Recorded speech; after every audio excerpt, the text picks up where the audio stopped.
Alam semesta ini selalu dirusak oleh orang-orang yang pikirannya tertutup sementara mulutnya terbuka.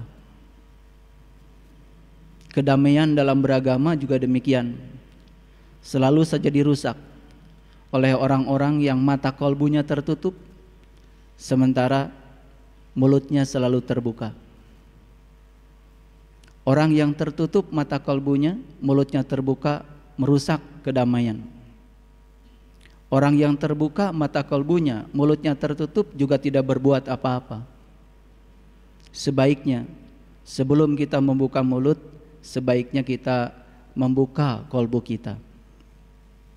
Supaya apa yang kita bicarakan bukan berdasarkan apa kata orang, tapi yang kita bicarakan berdasarkan pengalaman kita sendiri. Itu sebabnya di alam semesta ini manusia cuma terbagi menjadi dua kelompok saja. Kelompok yang pertama adalah manusia yang tidak tahu. Kelompok yang kedua adalah manusia-manusia yang tahu. Saya tidak membagi manusia berdasarkan ras, warna kulit, dan agama. Tapi saya membagi manusia cuma dua saja. Pertama, manusia-manusia yang tidak tahu. Yang kedua, manusia-manusia yang tahu. Manusia yang tidak tahu juga ada dua. Yang pertama, manusia yang tidak tahu, tetapi dia tidak tahu bahwa dia tidak tahu. Biasanya sok tahu, diberitahu tidak mau tahu. Tapi kalau bicara seperti orang yang paling tahu, pada sesungguhnya dia itu tidak tahu. Cuma dia tidak tahu bahwa dia tidak tahu. Kelompok kedua yang tidak tahu adalah orang yang dia itu tidak tahu, tapi dia tahu bahwa dia tidak tahu.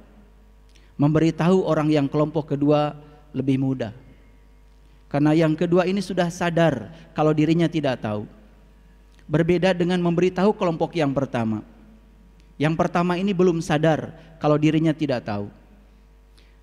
Bahkan di dalam kitab Ihya Ulumuddin bab pertama, bab ilmu, orang-orang yang tidak tahu, tapi dia tidak tahu bahwa dia tidak tahu, bisa jadi kelompok ini bukan orang biasa. Orang-orang yang sepertinya orang-orang terhormat di masyarakat. Sering berbicara tentang kebenaran seakan-akan, padahal yang dia bicarakan baru tingkat pembenaran. Apa bedanya kebenaran dengan pembenaran? Kebenaran membebaskan perdebatan, sedangkan pembenaran selalu menghadirkan perdebatan.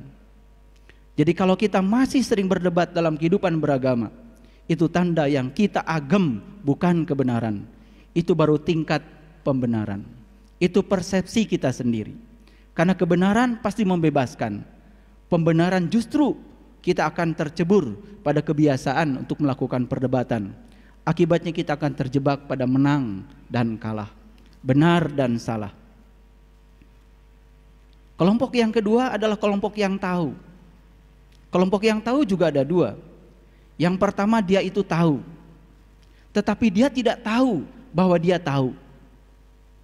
Dan kelompok yang kedua adalah orang yang tahu dan dia tahu bahwa dia tahu.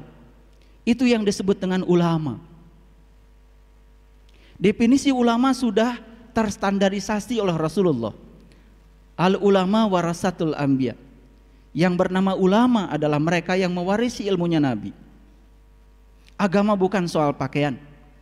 Agama bukan soal bahasa. Agama bukan soal bangsa. Tapi Rasulullah memberikan definisi ulama tidak didasarkan atas bangsa. Definisi ulama tidak didasarkan atas ras, tingkatan sosial. Al ulama warasatul anbiya. Yang namanya ulama, siapa saja di antara mereka yang mewarisi ilmunya Nabi. Lalu apa ilmunya Nabi? Kalau kita belajar dari Al-Quran secara jujur, di Quran surat Al-Maidah, sesungguhnya ilmunya Nabi itu cuma satu. Innama a'idukum antakumulillah. Ilmunya Nabi cuma satu. Bagaimana cara kita mencapai Allah? Itulah ilmunya Nabi. Sehingga pertanyaan abadi yang tadi itu bisa kita jawab. Siapa diri kita? Dari mana kita asal?